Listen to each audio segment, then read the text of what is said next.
Olá, meus irmãos. Hoje é dia 3 de fevereiro e nós estamos comemorando o dia de São Brás, o protetor da garganta. Também estamos meditando o Evangelho que está em Mateus capítulo 6, versículos de 7 a 13. E o Evangelho fala que Jesus chamou os 12 e começou a enviá-los 2 a 2, dando-lhes poder sobre os espíritos impuros, e recomendando-lhes que não levassem nada para o caminho a não ser cajado, nem pão na sacola, nem dinheiro na cintura. Mandou que andassem de sandálias e que não levassem 2 túnicas. E disse que quando entrardes numa casa e ficai ali até a vossa partida, e se algum lugar não vos receberem nem quiserem vos escutar, quando sairdes, sacudi a poeira dos pés como testemunho contra eles. Então os 12 partiram e pregaram que todos se convertessem, expulsavam muitos demônios, curavam os numerosos doentes, ungindo-os com óleo. Assim, meus irmãos, hoje nós estamos vendo essa palavra de sermos corajosos no anúncio do Evangelho. Vamos lá. O Evangelho fala do envio desses discípulos para a missão. Eles já têm acompanhado Jesus durante um período bem longo, têm escutado os seus ensinamentos, eles têm presenciado os seus milagres, eles devem aprender, segunda fase do programa pregado por Jesus, eles devem aprender pregando a conversão e dando a conhecer a oferta de Deus na vida. Então Jesus os chama, e a primeira vez que os 12 vão se encontrar a sós, sem Jesus, longe dele. Então é o tempo da igreja, é o tempo da prática. Eles vão ter que praticar a partir dos ensinamentos recebidos. Os primeiros capítulos do relato do evangelista São Marcos, ele vai apresentar para nós Jesus com seus discípulos com muita insistência diante da multidão dos adversários. Então assim, meus irmãos, o evangelista Marcos disse: Jesus constituiu 12 para que ficassem com ele para enviá-los a pregar. E assim, dessa maneira é que Jesus quer levá-los a dar uma continuidade.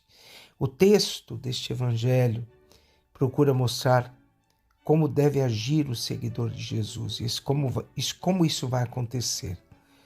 Então isso se resume numa ideia: o seguidor deve agir como mestre agiu.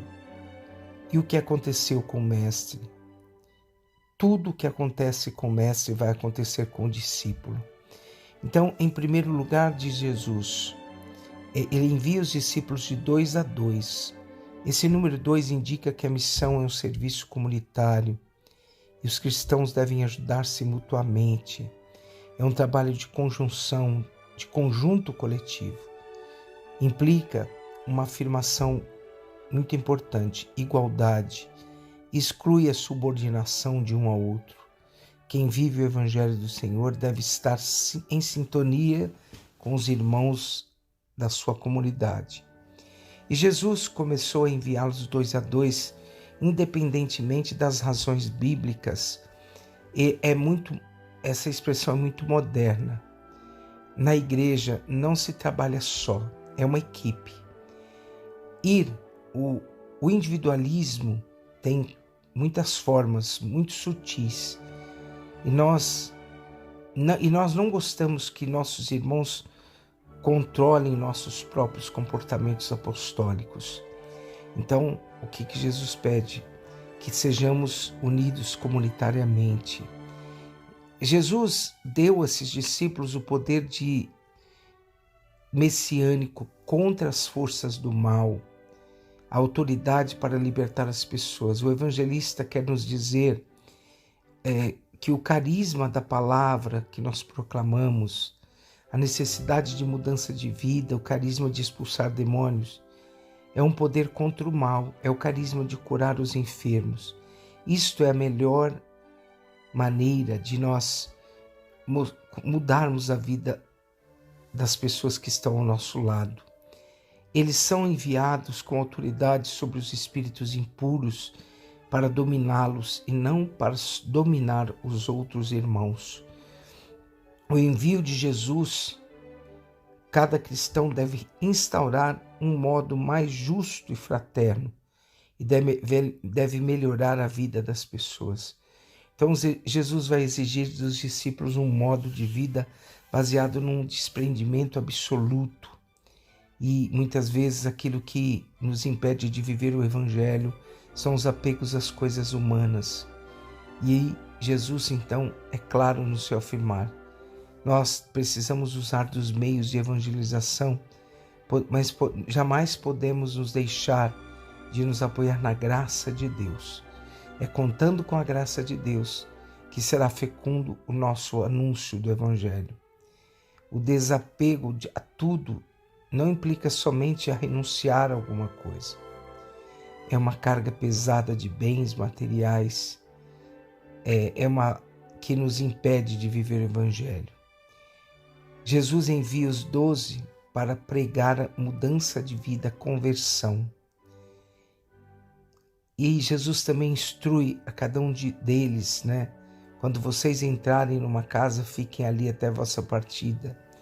É interessante observar, ele não fala para os discípulos irem às sinagogas, ele fala para irem nas casas.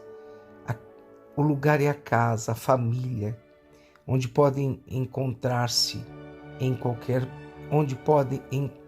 encontra-se em qualquer país. Portanto, meus irmãos, os discípulos devem aceitar o que eles são oferecidos sem mostrar reações nesses lugares. Então, quando você entrar numa casa, fique aí até a partida. Isso não indica a plena estabilidade para os discípulos, mas um local onde com a partida a comunidade possa continuar a se reunir e dar prosseguimento à boa nova do Evangelho. Que hoje, meus irmãos, à luz do Evangelho, procuremos nos perguntar: será que somos meros espectadores e admiradores de Jesus ou somos os seus seguidores? Que hoje nós pensemos que o poder que é dado a cada um de nós deve ser para criarmos discípulos novos para o serviço do Evangelho. Abençoe-vos o Deus, Pai, Filho e Espírito Santo. Amém.